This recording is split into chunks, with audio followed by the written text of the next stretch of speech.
Need a boost? Sometimes all it takes is tapping into your inner cool. Icebreaker's gum helps you unleash the confidence within. Each chew releases a rush of icy flavor powered by cooling flavor crystals, sending a wave of refreshment to reinvigorate all your senses. Icebreaker's convenient pack fits everywhere, from car cup holders to backpack pockets, so you can find your cool wherever you go. Grab Icebreaker's gum online or at a store near you. These long dog days of summer, I mean, we just made it through a heat wave. Mama was parched through this heat wave. I was hitting up Dunkin' every single day, and I will continue to probably for the rest of my days, but especially this summer. Dunkin' is helping everyone stay cool this summer with its lineup of refreshers. These drinks are packed with bold, fruity flavors and served ice cold. It's amazing. Dunkin' refreshers are the perfect afternoon pick-me-up. I like to start my morning with them personally, and then sometimes I go back for a second one because I'm just feeling crazy. They come in a variety of delicious flavors, including fan favorites mango pineapple and strawberry dragon fruit. And then for a limited time, there's black cherry and there's pink pineapple. I'm going to tell you something right now, and it's a bold claim, let me tell you, but I stand behind it. Pink pineapple will change your life. It is so good. It has me feeling like I'm sitting in a pool, resort side, just living, honey. It's so yummy. Try your favorite flavor with green tea, sparkling water, lemonade, or Dunkin's all-new limeade. I haven't tried the limeade yet, but I'm going to. Usually I get my drinks made with green tea and occasionally lemonade, but I do really like the green tea. Or if you don't want to build your own, try one of Dunkin's curated refreshers like the Cherry Lime Ricky or the Ultimate Pink Daydream. The Cherry Lime Ricky, scrumptious. I could drink like 3 of these a day. They're so freaking yummy. Head to Dunkin' today and find your favorite refresher. Dunkin' refreshers contain less than 1% fruit juice. Limited time offer. Every good detective needs a partner to support them on important cases. Think of a State Farm agent like your sidekick, there to help you along the way in your search for coverage. State Farm can help you choose the coverage you need, whether it's for your home, car, boat, or even RV. With so many options, it's nice knowing you have help finding what fits for you so you can get back to solving all of life's bigger cases. Go to statefarm.com or use the award-winning app to connect with a local agent and get a quote. Like a good neighbor, State Farm is there. Hey, weirdos, I'm Ash. And I'm Elena. Whoa. And this is Morbid.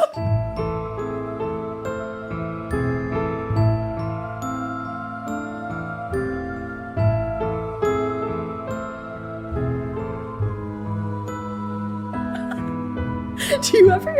I bet some people think that we hate each other based off of our answers. Yes, like probably. I just went, whoa. Like I was Whoa. like, okay, calm down. But I was just like, wow, she's crazy. Oh, there are definitely some people who think we hate each other. Should we tell them?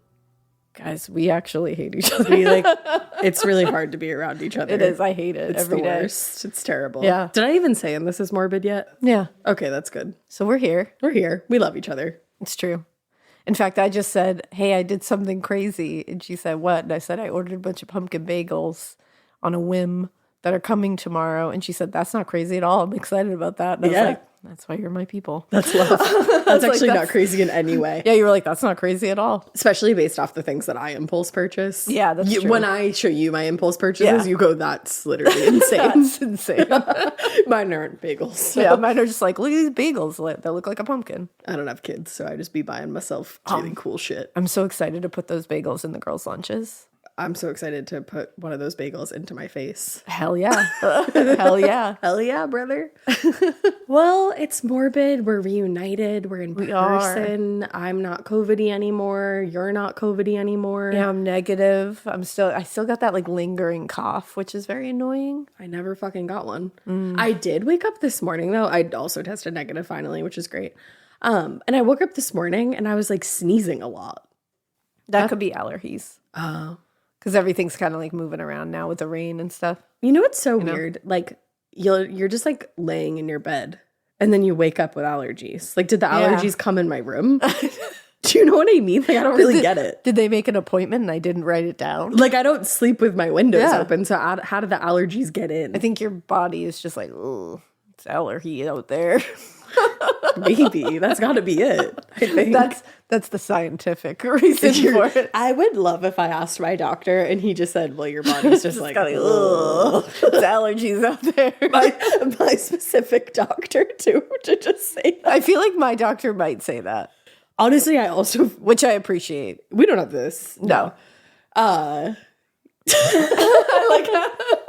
Anyway. No communicate. It was just like, no. No, we don't have the same doctor, No. but we do go to the same place. Mine, I think, would. Mine also would. Yeah. Maybe it's like a practice-wide thing. Yeah, I like that. All right. Well, Here that's we are. doctors, that's allergies, and my abysmal understanding of them. Yeah. And on to the episode. Because it's spooky season, y'all.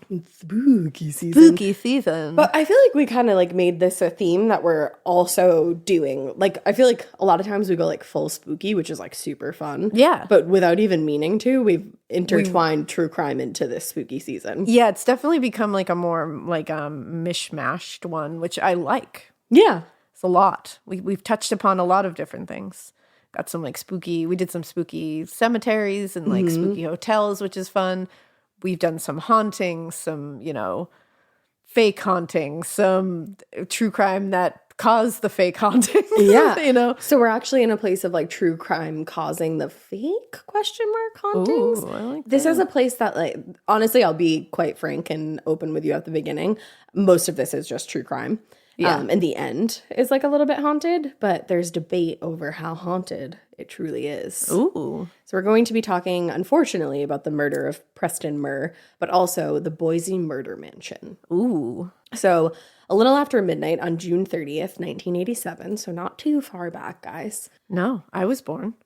I was not. So there's that. I wasn't even a star in the sky. Wow. But you were. I was. You were out of the sky. Yeah, I mean, I was only like 2, but Still, I was here. that's kicking. You might have been able to walk. Yeah, I mean, I hope so by then. I don't know about milestones. I'm not there yet, okay? But anyway. I was like, baby, I hope. I don't know how any of that works.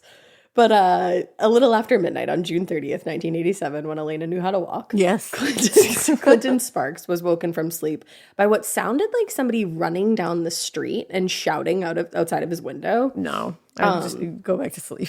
No, that's exactly what we tell people not to do. I know, but it's so scary. It is so scary. The noise was loud enough to disturb his dog, who started barking uncontrollably at the noise outside. So that's when you really can't go back to sleep. No, you can't. So Clinton got out of his bed to investigate the noise, and he looked out his front window where he saw, quote, 2 figures running toward the door. A moment later, one of the figures had reached his front steps and was banging on the front door frantically.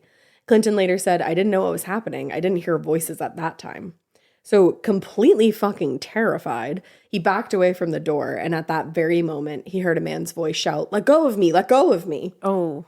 And to him, the voice sounded desperate, sounded terrified. He said it sounded like someone who was in a lot of pain. Oh. So after hesitating for like a minute or two, because, you gotta be... Oh, well, I would not know what the fuck to do in that situation. I'd be calling the police. Yeah, that's the only thing I would know how to do. That's the thing. Like immediately, all you need to do in that situation is call the police. You don't have to open your door. But because this is 1987, it's not like he has a cell phone on him where he can just quickly call. No, he's got to from like where run to he his is. landline. Like, yeah. So he opened the door and he saw what appeared to be a large smear of blood on his storm door. And he said he could still hear yelling from somewhere outside. But by then, whoever had been at the door was gone. So he was like, what the fuck do I do? And I think he probably was sitting, remember, this is like the middle of the night. So he's like, Yeah. did this just happen? Like, what the fuck? He's very like shaken And here. damn, what a fucking badass that he opened that door. Like, Yeah, I'm because sorry, not everybody would. No. I don't know that And honestly, it would be very dangerous too if you know what I mean? Like, it sounds like there's multiple people out there. Oh, knowing what we know, I think it's not a good thing that he didn't open the door, but I think It could have gotten a lot worse. yes, exactly. Yeah. Yeah. So after waiting about 10 minutes, he called 911 to report what he believed was a violent altercation of some kind. And he said, I'm pretty sure there's somebody out there in need of assistance. Like somebody's bleeding and screaming. So he told the dispatcher, a couple of guys came up and beat on the door. I went outside and looked, and there's some blood on the door, it looks like. And he said he couldn't see anybody in the street at that time, like when he was calling. But he said it appeared as though, quote, something's going on in the house across the street. And when the dispatcher asked what Clinton wanted them to do for him, He was like, well, I'd like an officer to come check out the neighborhood to look around. I'd be so irritated. I'd be like, what the fuck do you think I want you to do? Like, I called want you you to for write guidance. me a haiku about it. The fuck do you think I want you to do? That's the You're thing. the goddamn emergency services. Come emergency serve, please. Like, I just told you I heard yelling and there's blood on my door. and somebody in need of help. And you're like, well, what do you want me to do? I'm like, your job? I want you to tell me what you think of the new Terminator movie. Could you tell me a nighttime lullaby? Who are you? Not somebody smart. No. So he was like, can you send somebody out to have a look around? And he gave the address in the cross street and then was like, okay, like, hope you're coming. Goodbye. Now, that same evening, a fire had broken out at a house across town, and the dispatcher decided that emergency should be given a higher priority, the fire, than the disturbance. So Clinton's call wasn't even flagged as an emergency. Wow. Which is very That's wild. crazy. Like, I understand that a fire is, like, happening right now. Yeah, So, so it's like that's, you got to triage those things, but it's like, it's still a big deal. Someone's bleeding outside. well, you do have to triage them, Yeah. to like some level of importance. And if somebody's bleeding, I think that would be like high on the list. I would think so. Strangely enough, though, the call wasn't dispatched to an officer until 48 minutes after the call was placed. Awesome. At that time, the officer who was assigned to the call was busy and asked that it be reassigned. But for whatever reason, the dispatcher never sent the call to another officer. What the fuck? It was like a huge fuck up. Yeah. So the next day, another resident in the neighborhood called the police to report what they believed was a large amount of blood in the street. Okay. So much so that, quote, someone or something could have bled enough to have died, they said. What the fuck? So at that point, officers finally got around to investigating the front door of Clinton Sparks' home, where they did indeed find a bloody handprint.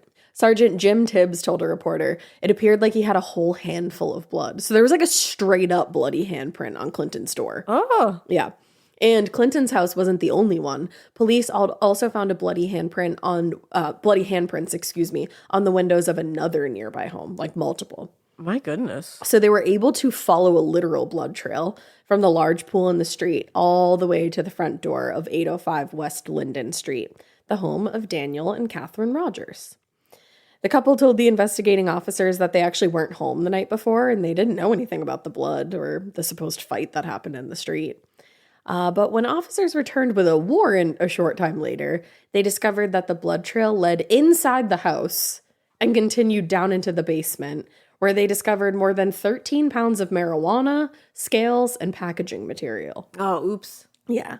So Daniel and Catherine Rodgers were immediately arrested. Yeah. And that they got arrested at that point on charges of possession of a controlled substance with intent to distribute. And the house was cordoned off for further investigation. Because were they just like hanging, they were just in that house with that blood trail going through it? Yes. Just like stepping over it when they had to get to the kitchen for a snack? I Like, guess.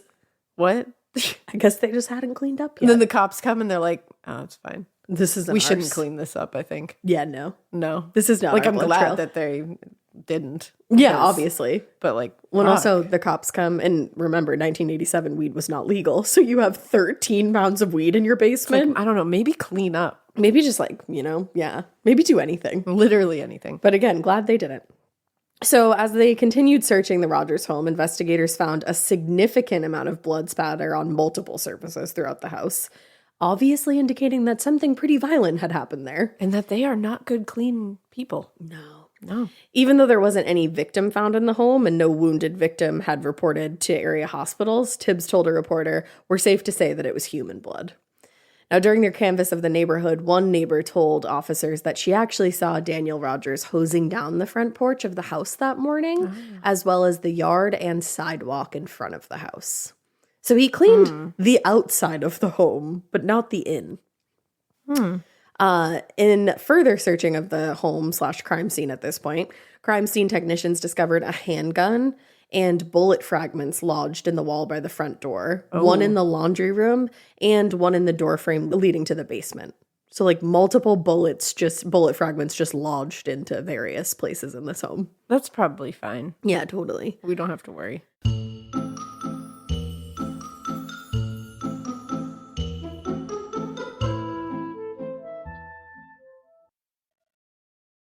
The best summer pieces are the ones you end up wearing on repeat, comfortable, versatile, and somehow right for almost every occasion.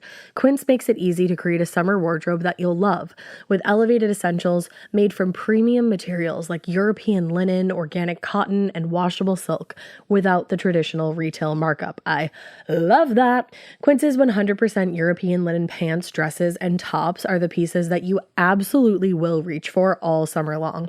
I absolutely love their linen. I have so many pairs of their linen pants, which you can dress up or you can dress down in the summer. Like, say you're going to a nice dinner, you can pair it with like a silk shirt, a really cute necklace, some good, makeup and an updo. Or if you're just looking for a more casual look, you can do the linen pants with like a loose button-up shirt and you still look really chic, kind of like, I don't know, Diane Keaton vibes, I kind of think. Also, it's not just apparel. Quince also offers elevated essentials for your home, from bedding and bath to kitchen essentials and furniture. They have it all, honey. I am a big lover of Quince, and I really do think you will be too. Make your summer wardrobe feel easier. Go to quince.com/morbid for free shipping on your order and 365-day returns. Now available in Canada too. That's QUINCE.com/morbid for free shipping and 365-day returns. Quince.com/morbid. Chilling crime cases are mysterious, but finding coverage shouldn't be. With the State Farm Personal Price Plan, you have options and can personalize your plan to help create an affordable price so you can get back to cracking all of life's bigger cases. Talk to a State Farm agent today to learn how you can choose to bundle and save with the Personal Price Plan. Like a good neighbor, State Farm is there. Head to statefarm.com to get a quote. Prices are based on rating plans that vary by state. Coverage options are selected by the customer. Availability, amount of discounts and savings, and eligibility vary by state.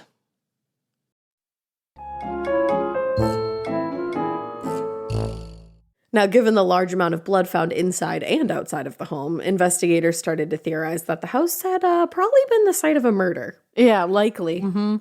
But unfortunately, without a victim, they weren't able to charge the couple with anything other than the possession charges. That's so fucked up. But under the circumstances, a judge set their bond at an unusually high amount of $250,000 each. So it was going to be very unlikely that they'd be released. Now, the next day, two 13-year-old boys were fishing on the banks of Boise Snake River when one of their fishing lines got caught on two plastic bags floating in the river. And the boys hauled in the bags, and when they opened them, they discovered the arms and fingers of a man that police would later identify as 21-year-old Preston Murr. Holy shit. Two 13-year-olds finding that gruesome of a fucking discovery. God. Like, and 21? And 21 years old. And that's just his arms and fingers. So where's the rest of him? What happened here? Well, the next day, Carl Kitchen was fishing with his family when he spotted several objects floating in the Brownlee Reservoir. When he managed to bring the bags to shore, he opened them to discover more body parts, later determined to belong to Preston Murr. Kitchen later told a jury, "I saw it had to be a piece of a human body from above the navel to just below the leg joints." Oh my God. Yeah. Investigators would eventually find 13 garbage bags in total, all containing Preston Murr's remains. Wow. Now, Preston Murr was like a petty criminal who had spent his short life in and around Idaho Falls, Idaho. And he'd been arrested on a handful of times for minor offenses, just like disturbing the peace. He wasn't a violent guy. Yeah. But just a few days earlier, on June 29th, he had attended a funeral for a friend. And during the funeral, several attendees, including Daniel Rodgers, had gotten drunk and gotten into an argument that quickly did escalate into a physical altercation. So the police were called to this funeral, and Preston Murr and the other men were given a citation and asked to leave. So Preston went back to his sister's apartment where he was staying, and he called the police to inform them that after he left the funeral, somebody called his sister's apartment and threatened to kill him. Whoa. Now, according to his sister, Tonda Streeper, Preston drank and smoked pot recreationally, but as far as she knew, he wasn't involved in any major criminal activity. She told a reporter she didn't know anybody who would want to kill him. Yeah. So when investigators put all the pieces together, a picture of what had actually happened to Preston Murr started to emerge, with Daniel and Catherine Rodgers at the very center of it all. By the end of the week, Catherine had been ruled out as a participant in the murder, but detectives had identified Daniel Rodgers' accomplice, 31-year-old Daron Cox. Both men were charged with the murder of Preston Murr, and Cox ended up being held without bail.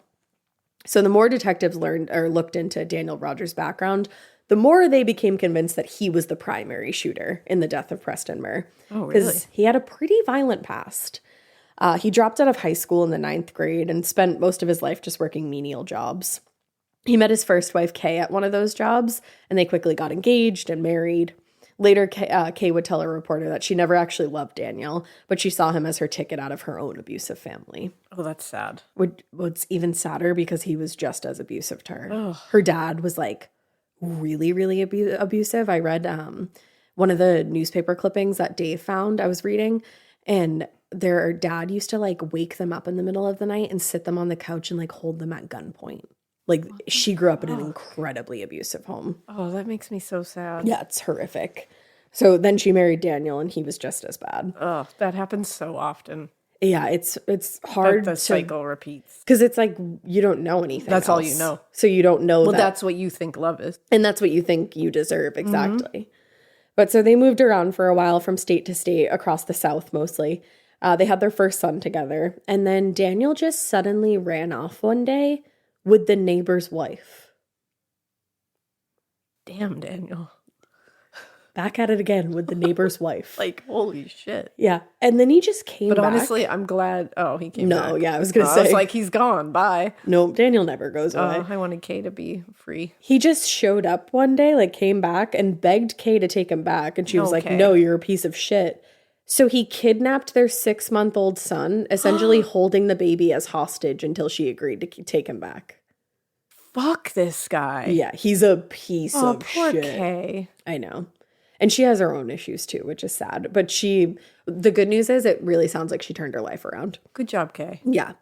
So in 1975, Daniel and Kay's relationship came to an end when he ended up turning her into the police in order to avoid being arrested himself for a robbery that they committed together in South Carolina. They had committed a couple robberies, and Kay had committed other robberies herself in the past with various accomplices, even without Daniel. So she ended up, when he turned her in, she ended up being sentenced to 12 years in prison. Holy shit. Yeah, because these were like armed robberies too. Damn. At that point, Daniel was awarded temporary custody of their 2 kids at this point. Oh, God. And then, this is insane, 2 years later, the very day that he was awarded permanent custody of his 2 kids, he was arrested after shooting and killing his friend George Weatherax during an argument. He shot his friend in the head during an argument. My God. The very day that he was awarded custody of his 2 children, like permanent Why was custody. he not put away forever? I don't know. Like, this man is a problem. For some reason, it was only second-degree murder that he got convicted for, so he only served 5 years in prison for this. My God. Yeah. When he was released in 1982, he married Catherine and moved to Boise with his new wife and 2 children still. And a few years later, he just decided that he was tired of fatherhood, so he called Kay and told her to come get the kids and take them for good. So she was like, okay. I can't understand these people. Mm-hmm. Luckily, Kay, it sounds like she like got married. I think she became like a real estate agent, like a very successful real estate agent. Okay, Kay. And she got the kids together. Like everything was good. Okay, Kay. Yeah. Happy But for Kay. since palming the kids off on his ex-wife, Daniel and Catherine, his new wife, had been earning a living selling drugs, primarily cocaine and weed. And through the checks that they also got an earning through the checks that they received from the state for foster care services. No, I'm sorry. What? Wait. They were foster? Somehow What? they were involved in like foster care. Yo. I don't know how. As a convicted second-degree murderer. I'm very confused. I don't know if they just used Catherine's credentials, but I'm assuming Oh my that God. you check into both credentials, You should. right? Yeah. Speaking of foster parents, and I'll no. say I'm going to flip Is it this on great? its head. Okay, good. Because that just made me really sad that they were foster. These poor kids are going to that home. yeah. But I can tell you, there's a foster parent that I Is it follow. the lady on TikTok? Yeah. I love her. And so I think her thing is them Hoffers, because their last name is Hoffer. I think we've talked about them Hoffers I think we before. have. And she and her husband are Incredible. just, if you believe in angels, they're angels on Earth. Like, 100%. I fully am like, you are supposed to be here for these kids. Yes. Her name is Cindy, and they are just like the kindest seeming people. And they take babies. They take newborns. Like, she has taken newborns that are literally like hours old. Oh, like I just got literally hours chills. old. But she is like, and she treats them like you would treat your own newborn. And it's just like and she like never shows their faces. Like, No. she respects their privacy, even as newborns, you know what I mean? Like, no matter what. And I think she also has a podcast. Oh, does she? And it's called Mom's the Word. Mom's the Word? And it's a podcast with her friend. Oh, I want to listen to this. Yeah, so it's called Mom's the Word. I want to start listening to it because go I check just that like, out. and you can follow like her on Instagram or on TikTok. I think it's Them Hoffers is their thing. And you can donate to, like, I think she has like a link tree, and you can donate so that and, like, they can Amazon put like things to like just help with, because she's always like stocking up on things, because she takes kids at like babies at like a age. moment's notice and at every age. Mm-hmm. So she's got kind of the stockpile of supplies to be ready for whatever. which obviously she needs to replenish every now and again. And I came across her for the first time when I saw, like, I was just flicking through my For You page, and it was her before she was about to receive a newborn infant in the middle of the night.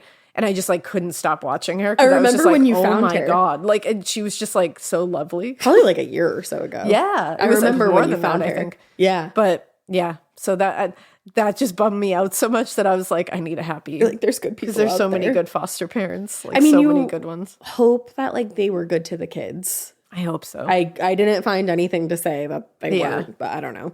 But their contract with Idaho Health and Welfare ran out in June of 1987. So something happened where maybe they were like, "Hey, we missed that one of you is a convicted murderer." So, but yeah.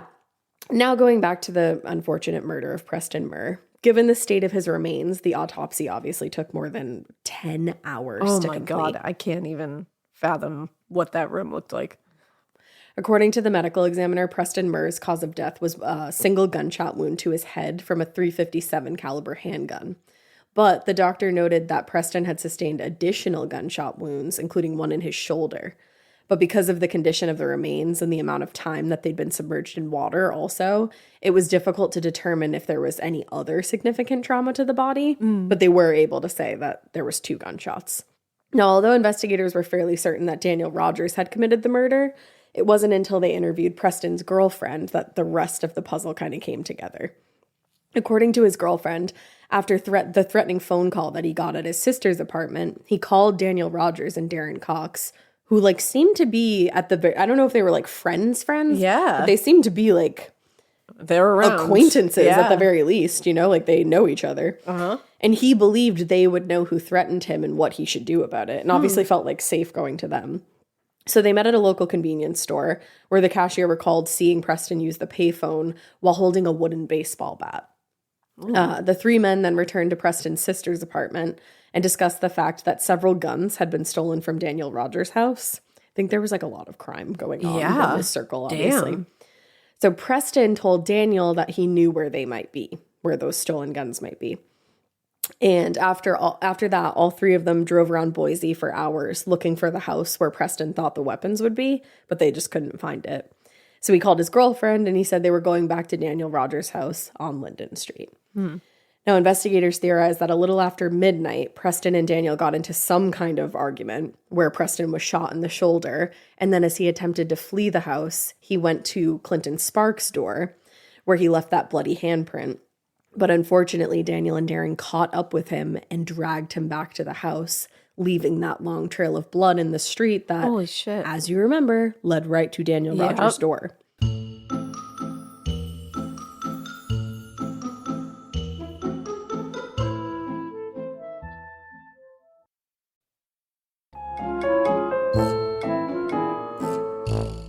Now, once they got him back inside, they believe Daniel Rodgers shot Murr in the back of the head, and then he and Daron dismembered Preston's body.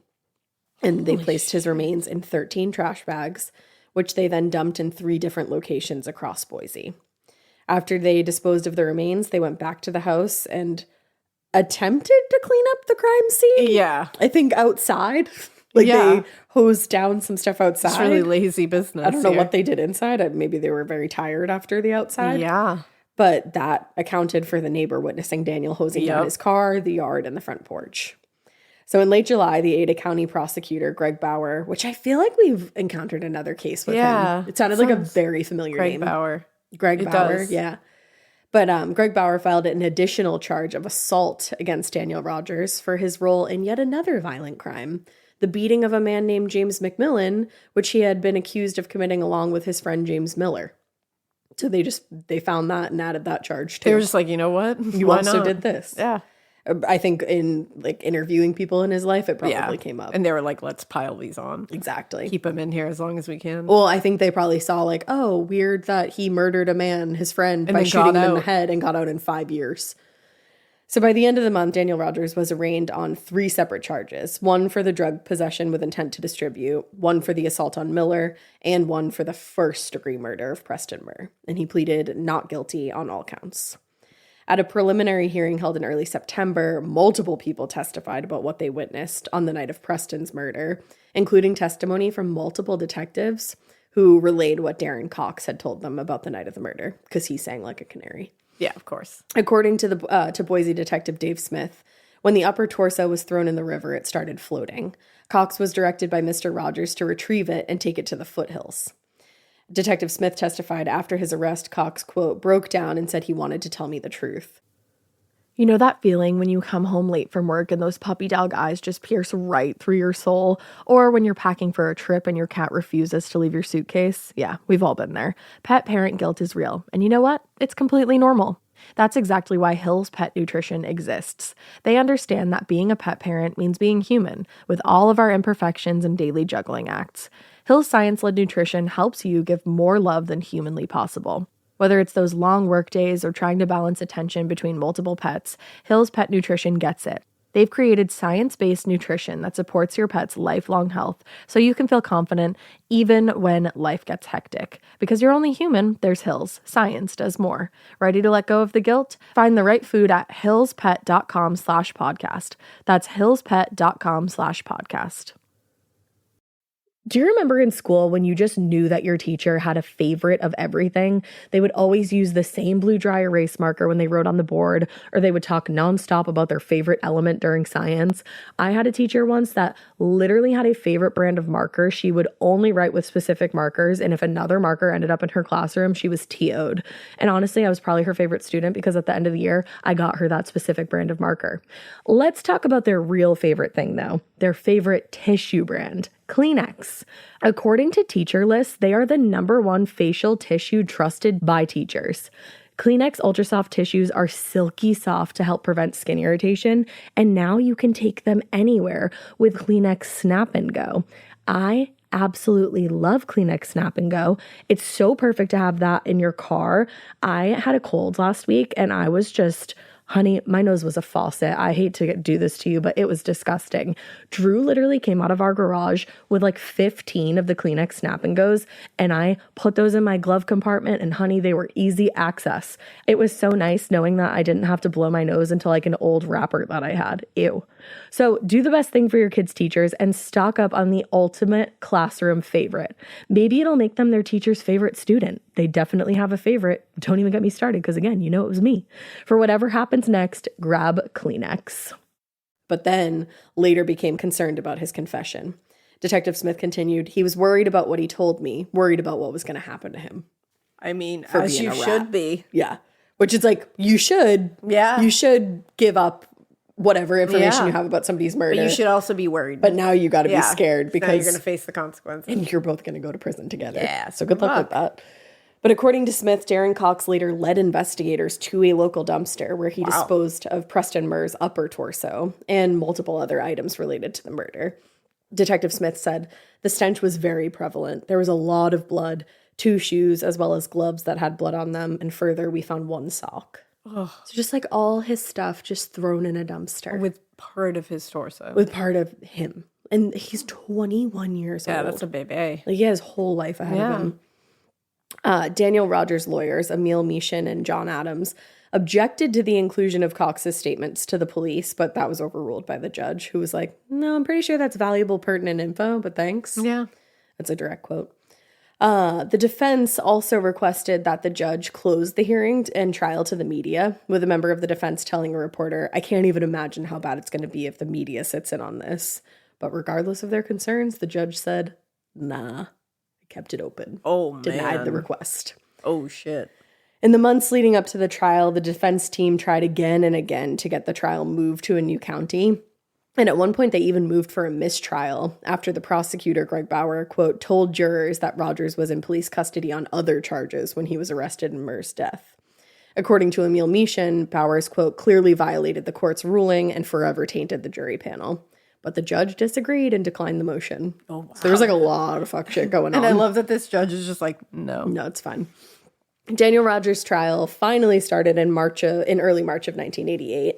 In his opening statement, Bauer gave the jury a brief history of his criminal history, despite the judge explicitly disallowing such information, and presented the state's theory that at some point after the three men had gone back to Daniel's house, Daniel and Preston argued over drugs, and Daniel shot Preston to death.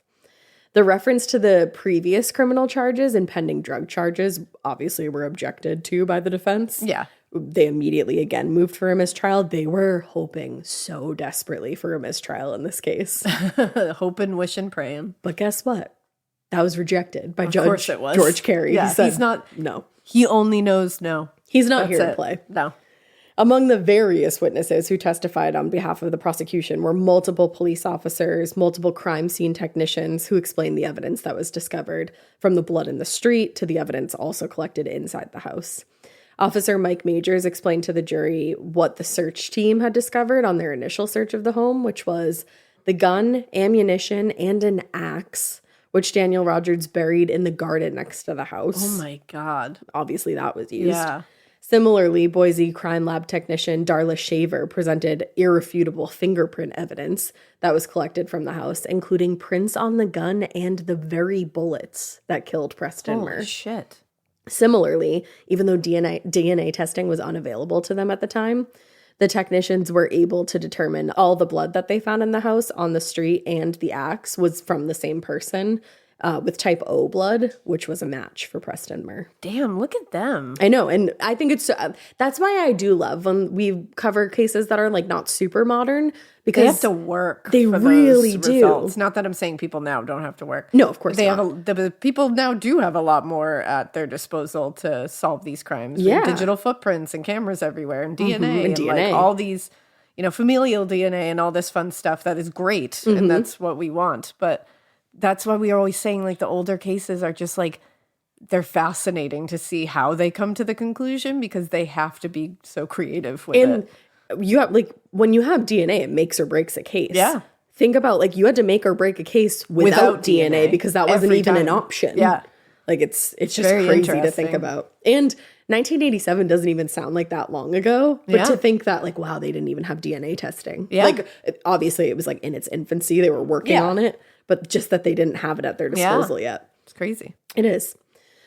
Crime lab technician Wally Baker also testified that the bullet removed from Preston Murr's skull was a match for one of the slugs pulled from the doorframe at the scene, and both of those came from Daniel Rodgers' .357 Magnum revolver. And so they asked whether two identical guns from the same manufacturer could produce similar results. They wanted to see like, oh, maybe we can Get something here. But Baker said even consecutively made barrels are different. Meaning every gun, which I didn't know this and I thought it was interesting, every gun that comes off an assembly line is unique in some identifiable way, which is how they could conclusively say that both bullets came from Daniel's gun. Yeah, the inside of a gun barrel has almost like its own fingerprint. So Really? when the bullet passes through, it's going to leave marks that you won't find on another gun. I never knew that. Yeah. That's it's so like- interesting. Yeah, isn't that interesting? Yeah. How did you know that? Just like I criminal took justice. a ballistics class in college once. Cool. Like like forensic science had ballistics as part of it. That's cool. Yeah. I feel like that would be like very interesting. It yeah. was. Sometimes I'm like, wow, I really wish I paid attention in college or like did something like this, you know? Yeah, well, that's the thing. It was like something I was really interested in, so I liked it so much. I just wanted to be a teacher back then. And then I said, I don't know if I want to do that And actually. you said, no. Then I said, I think I want to do hair. But anyway, when it came time for the defense to present their case, they offered a pretty simple but also very questionable explanation. They said Daniel Rodgers didn't kill Preston Murr. Daron Cox did. Oh, there you go. You might as well give it a shot, you know? I think that was probably Pointed at the other guy. only thing they could have done at that That's point. literally all they have. So according to Daniel Rodgers, who took the stand in his own defense, interestingly Good enough, idea. he couldn't have participated in this murder or this dismemberment because he had an extreme phobia of blood. That's sorry. for real. I'm sorry. He said, What? guys, I know you think I did this, and I know that like these bullets were shot from my gun and everything, but I didn't. I have a gun, but I would never shoot anything because I can't see it bleed because I'm so scared of blood. Blood gives me the ick, so I can't. I'm like, Blood makes me go, ooh. That's why I couldn't have done this. You shot your friend in the head and served time for that already. Yeah. Like when you shoot someone in the head, I'm willing to bet that's pretty bloody. I gotta know. In their like pre-trial stuff when they're all sitting in there, they practiced like this. he pitched that idea or somebody gave him that idea. And they said, good, and they write that all down. said, good idea. Yeah. Let's have you do that. He literally said, direct quote, I can't stand the sight of blood. I felt like I was going to throw up. Whoa. And he said he had an extreme phobia, not just a phobia, an extreme phobia. I doubt it. Yeah, you got to be quicker than that. I'm just gonna go out and say I doubt it. I'm like the man in the, is that the commercial? Allstate commercial? You gotta be quicker than that. That's what I would have, somebody should have just like called upon that man to show up in that moment. You gotta be quicker than You gotta be quicker than that.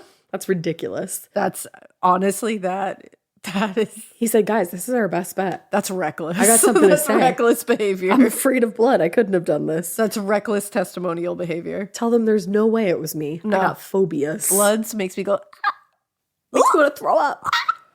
Like what? you dismembered a man's body. You're Are you the fucking worst. kidding? He's the worst. Now, during several hours of testimony, Daniel Rodgers explained to the jury that it was Daron Cox who had gotten in a fight with Preston while the two were smoking some weed in the basement. And he said he wasn't even there. He was upstairs. Yeah, And he wasn't even heard there. the fight escalate from where he was upstairs. So far away. And he said by the time he made it down to the basement, which was, so far, that Daron Cox had pulled out a knife and was threatening Preston.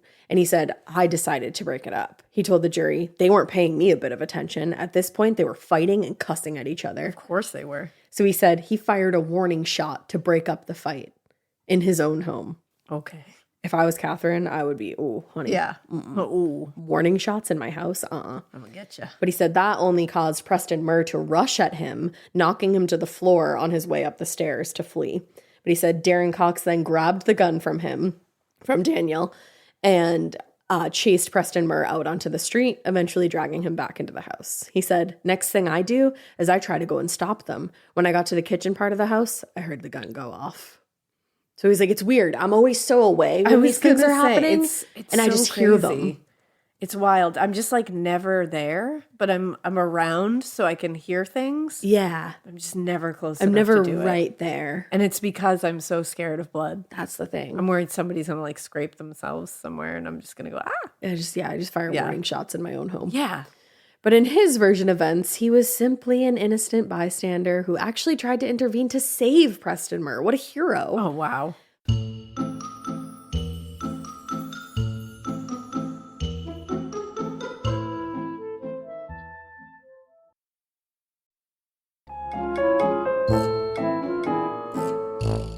But the problem was that none of the evidence supported his theory or his story. And by all accounts of the two men, it was Daniel Rodgers, not Daron Cox, who was more likely to react with explosive, deadly violence. But good try. He had a whole fucking full-blown history of it. He shot his friend in the head once. To shoot your friend in the Yeah. head and serve time for it and then kill another man and go up to the jury and to insult them that way by Yeah. saying, I have a phobia of blood. So couldn't have been me. Like, so what happened when Couldn't you be shot me. your friend in the head? Couldn't be me. Hello? Yeah. After 2 weeks of evidence and testimony, the jury deliberated a little more than 6 hours, which I'm like, 6 hours. It took you that long. But they found Daniel Rodgers guilty of first-degree murder. Good. Preston's mother, May, told reporters, I'm so happy with the verdict. I'm delighted. And a few weeks later, Daniel Rodgers returned to the court and was sentenced to life in prison. Bye, Daniel. Rightfully so. Now, based on the outcome of Daniel Rodgers' trial, which named him as the shooter, Daron Cox retracted his original plea of not guilty and decided to make a deal with the district attorney to plead guilty to charges of being an accessory to a felony and aggravated assault. In exchange for his plea, he got a sentence of 5 years in prison and a fine of $10,000. My God. I just want to reiterate that this man helped his friend kill somebody and dismember their body to the point where it had to fill 13 trash bags. Yeah, like, come on, And everybody. he got 5 years in prison and a fine. Wow. That's bullshit. That is indeed. But in his version of events, he said he didn't know what was happening until after the assault began. And after that, Daniel Rodgers threatened his life, telling him, "You're either with me or you're against me." And he interpreted that to mean that Daniel would also kill him if he didn't assist in disposing of the body. Damn. As far as his participation in the murder and mutilation, he said, "It was more or less for my own safety." You know, more or less. I'm like, oh, you dismembered a man for your own safety? Yeah, more or less. If that helps you sleep at night. It's the more or less for me. Yeah, more very or less. casual. Just offhand. Yeah. But in the years since his trial, Daniel Rodgers has actually tried to have his verdict overturned and petitioned for a new trial multiple times, claiming, among other things, that the court abused its discretion in revealing his criminal past and the jury was biased by media attention. But as of now, he has been unsuccessful. Wow. Now, the convictions of Daniel Rodgers and Daron Cox for the gruesome murder of Preston Murr should have been the end of this tragic story. But for the house on Linden Street, it was just the beginning of a new and definitely more macabre status as the Murder Mansion, Boise's most notorious haunted house. Ooh. It's kind of unclear at what point the rumors of the haunting began or who started them, but it actually does turn out that Preston Murr is not the first person who died in that house. In June of 1952, the home's owner, 91-year-old Bertie Sexton, she died in her home. I know, Bertie's like one of my favorite names. She died of natural causes after living in the house for 44 years.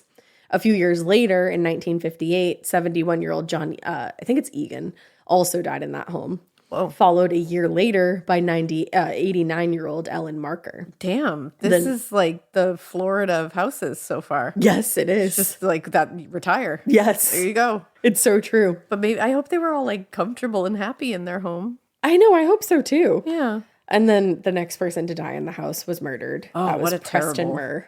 Because before that, it's just like super old Yeah, like people at the end of their lives. at the end of their lives dying of natural causes in the home that they live in. assumably love. Yeah, or, exactly. Feel comfortable in. What But a terrible way to end that. then a 21-year-old who was Brutally shot murdered. and brutally killed. And that was nearly 30 years after Ellen Marker had passed away. Jeez. Despite the gap in years and decidedly different circumstances of deaths, this group would serve as the basis for the rumors of the haunting at 805 Linden. I mean, I get it. I would Feels also like it's wonder. a recipe here. In 2012, local news channel KBOI interviewed the home's new owner, Deanne Davis. She hadn't experienced anything unusual herself, but she was well aware of the rumors about her house. She told them, "Living there, I really don't feel that I was ever afraid or felt it was haunted, but there are so many stories that everyone else is convinced it is." Well, maybe you're not. You know that feeling when you come home late from work and those puppy dog eyes just pierce right through your soul? Or when you're packing for a trip and your cat refuses to leave your suitcase? Yeah, we've all been there. Pet parent guilt is real. And you know what? It's completely normal. That's exactly why Hill's Pet Nutrition exists. They understand that being a pet parent means being human, with all of our imperfections and daily juggling acts. Hill's science-led nutrition helps you give more love than humanly possible. Whether it's those long work days or trying to balance attention between multiple pets, Hill's Pet Nutrition gets it. They've created science-based nutrition that supports your pet's lifelong health so you can feel confident even when life gets hectic. Because you're only human, there's Hill's. Science does more. Ready to let go of the guilt? Find the right food at hillspet.com/podcast. That's hillspet.com/podcast. This is a paid ad by BetterHelp. I happen to be somebody that struggles with people pleasing. So a lot of times I will build things up and up and up and up and up and then kind of get to the point where I'm like, I need to let this out to this person. Even in 2026, that stigma and just stigma in general can get in the way of a lot of things, like getting support for your mental health. Maybe you've encouraged friends to consider therapy while avoiding taking that first step yourself because you're busy. You're worried about what other people might think, or telling yourself that you should handle this all alone. But therapy with BetterHelp, the world's largest online therapy platform, can be a space to slow down and talk through what's been building before it feels unmanageable. Just take a short questionnaire to identify your needs and preferences, and BetterHelp will handle the initial therapist matching work for you. Their industry-leading match rate means BetterHelp typically gets it right the first time. Feel confident knowing BetterHelp therapists work according to a strict code of conduct and are fully qualified. Don't let hesitation hold you back. Find support with BetterHelp. Sign up and get 10% off at betterhelp.com/morbid. That's BetterHelp, HELP.com/morbid. Not afraid because they're like all happy ghosts. Yeah, like exactly. Nice ghosts. That's what you would hope. Yeah. For the most part, she and her children had no reservations about living in a house where something that tragic had happened, but even they weren't immune to the stories and speculation about the house. One of her daughters said, "I feel there's something kind of there and kind of not. When I went into the basement, it was dark and I was scared. And when I went in there, I was like, get me out, because I felt there was something there and I didn't want to go near it." I mean, yeah. Which, I feel like there's got to be some kind of vibe there. Yeah. Even if it's not like haunted. Or like, like malevolent, it's like. Right. It's just a vibe that something's there. Because like the energy. I always say the energy. That's dark energy. That's like dark-sided. That's dark-sided. That's sinister, babe. What happened in there? And I feel like that stuff doesn't just like go dissipate. away. Dissipate, exactly. But according to Deanne Davis, from the moment she moved in with her kids in 2008, they were constantly asked by the neighbors and even paranormal enthusiasts if they would ever open the house for tours. Which I feel like it's my literal home. No. That's a wild thing to ask someone. Don't ask your neighbors that. No, imagine walking up to your neighbor and being like, "Are you ever gonna like open this place up for tours?" Yeah, like your house is fucked up. You ever think of having people tromps through it for a couple of bucks? Like it's like no what? Thanks. No. It's also like older people died here at the end of their lives, Yeah. and then a poor young man was brutally murdered. What's there to see? Yeah, you just want to walk through my house so you can feel if it's creepy. I'm not getting Like, what? I think it's the rumors that really added to everything. Oh, yeah. But she said it had a lot of fame that people would want to come by and have a tour of the house. It's like it's listed like third in the United States as haunted houses. Is it? I don't, maybe I'm gonna at check. that time, as of 2016. Yeah. I'm not sure if it still is. But according to the lifelong Boise resident and content creator for Boise radio station 179 Light FM, Michelle Hart said, "There are so many rumors about the house. Everything from a crazy serial killer who killed multiple people in the home to it being a frat house for Boise State where brothers frequently saw blood running down the walls." Oh, we got more of that. Yep. That's to fun. stories of a woman dressed in clothes from the 1800s standing in the window. Okay. Which is interesting. None of that makes sense, but all right. No. She did clarify that the house was actually never used as a BSU frat house. Good. But its association with the Murr murder gives it a certain legitimacy and credibility that allows that speculation and the rumors to grow. In the years since Daniel Rodgers was sentenced, the house has been owned by a handful of people. And not a lot of those people put a lot of effort or money into its curb appeal, which kind of only added to the notoriety because it looked because then creepy. it starts looking a little haunted. Yes. According to Hart, there are multiple vehicles parked on the property, what appears to be trash piled in the second-story window, broken windows, and debris all over the front porch. I mean, that'll do it. Yeah, not great. While Hart herself has never gone into the house or onto the property, she's been collecting stories from those who supposedly have. In one story from a young woman named Lacey, her best friend's father owned the house and hired his daughter and some friends to do some yard work and cleaning. And she said, "We worked there for about a week. Nothing weird ever happened when I was inside, but I did not want to go near the basement." And then others had more detailed experiences. According to one of Hart's respondents, referred to as Dan D., "We were upstairs in one of the side bedrooms when we heard someone walk upstairs. Didn't think much of it, thought it was the roommate. But then we heard it again, and we never heard anyone go downstairs. Me and my friend B went to check it out. We thought it was someone breaking into the house. We checked everything out, don't see anyone, so we go and stand on the porch to let whoever was there know we're watching if he comes back. I just thought I was tired until B asked me if I was seeing this stuff too. We figured out that we weren't looking for a person. I stepped out into the front yard and look up to the main bedroom upstairs. In the window is a big, black, oily looking thing. I doubt what I'm seeing until it moves back toward the dresser, stops, goes to the door, and disappears. Oh, that's creepy. An oily looking Big thing? black oily looking thing. Ugh. Hate it. Now, like Dan D, another respondent, Christy, also saw inexplicable things in the windows. She said, when I lived on Leadville when I was a kid, I saw a woman in an upstairs window banging on it. Oh. It looked like she was screaming, but there were no sounds. Oh, that's terrifying. Horrifying. That's chilling. So for a lot of people, it's like, it seems like people who don't live in the house have experiences. But for those who actually lived in the house, the experiences are much less supernatural. And they just have more of like an ominous feeling. So there it is. It's the vibes. But there's definitely something there. According to a BSU student who rented a room in the house, the basement was creepy and had a weird feeling to it. We would take people down there to scare them. I never saw any ghosts, but you could tell something wasn't quite right. And it's the basement. The basement witch. Yeah, which makes sense. Yeah. That's where like the really bad shit happened. Exactly. So whether or not the house is truly haunted is a matter of debate. But for those who are interested in finding out for themselves, they actually might finally have the chance. In the spring of 2024, Mark Iverson, the creator and tour guide of Ida history, began advertising upcoming tours of the house on Linden Street. And according to him, he, quote, hit it off with the home's owner, and the two of them are working together on opening the inside of the home for tours. And a portion of the proceeds from the tour will reportedly benefit the preservation of the mansion and the property, which is nice. That's good that it'll go back to like taking care of the property. Yeah, because it sounds like for a long time the property like wasn't being maintained or taken care of. And that's also feeding into all like the lore. Yeah, exactly. And shit, so it's like, that's better. Yeah, I think so too. Wow. But what a story, huh? That is a tale. It's a tale. I've never heard of that. I've never even either. heard of this place.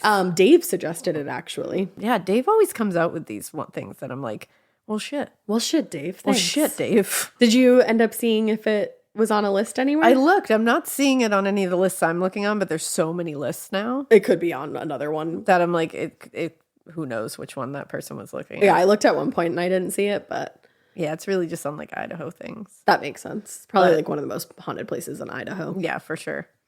But wow, what a tale! What a sad, sad tale. Poor I don't know if I Preston. would want to go. Poor Preston. Yeah, that's the thing. Like what happened to Preston was like so like brutal And senseless. and that he was running down the street trying to get help, I know. and like those poor people who like, you know, Poor Clinton. yeah, like poor Clinton. Like nobody blames that you like hesitated for a second. Like No, and nobody. he did the right thing and called the police. I mean, He did, yeah, the dispatcher, if anybody, failed. yeah, Real truly. bad. Like that was That dispatcher failed. as not a fuck. great dispatcher moment. Sorry. But like, poor Clinton, poor the people who, you know, like that's rough. the neighborhood, like Damn, waking up to that in your neighborhood, just it's a a big trail of house blood. too. Yeah, it's If you look it up, huge. it is a mansion. I was just gonna say, yeah, yeah, it's interesting. yeah, An interesting tale altogether, but and a tragic tale. really scary one. Yeah, that is the murder of Preston Murr in the Boise murder mansion. So keep an eye because you might be able to take a tour if you want Yeah, to. if that's what you're thinking you want to do. That's your deal if you live in Boise. Yeah, I love saying Boise. Boise. Boise. It's Boise. I don't know, I just like it. It's Boise, Idaho. I hope you like Boise too. And I hope you keep listening. I hope you Keep it weird. But not so weird that you don't just keep talking like this. I don't know what talk happened. like this all day now. All right, love you. Bye. Bye. Bye.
Weirdos! Did you guys hear the good news? The good news! We are so excited to be partnering with Spencer's in a new morbid line available online and in store right now. Honey, they got blankets, they got jewelry, they have the comfiest sweatshirts. I've been living in my sweatshirts from them, and the pajam jam bottoms. You know I love a good pajam jam. Also, there's a beauty palette and some makeup brushes.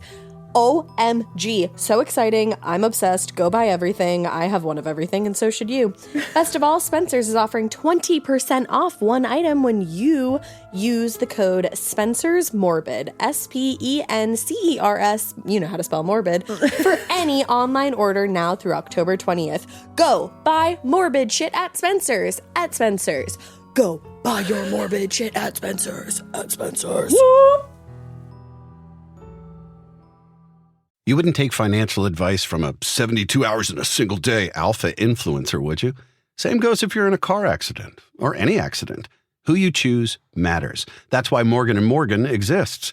They're the largest injury law firm in America, and they've built a reputation by actually winning cases, not just talking about it. Over 1,000 lawyers across all 50 states and $30 billion recovered. Injured? Go to forthepeople.com/podcast. That's forthepeople.com/podcast. In the U.S., there's a break-in every 26 seconds. But when intruders step near, Simply Safe Home Security steps up. Stop. This is Simply Safe. Police are on the way.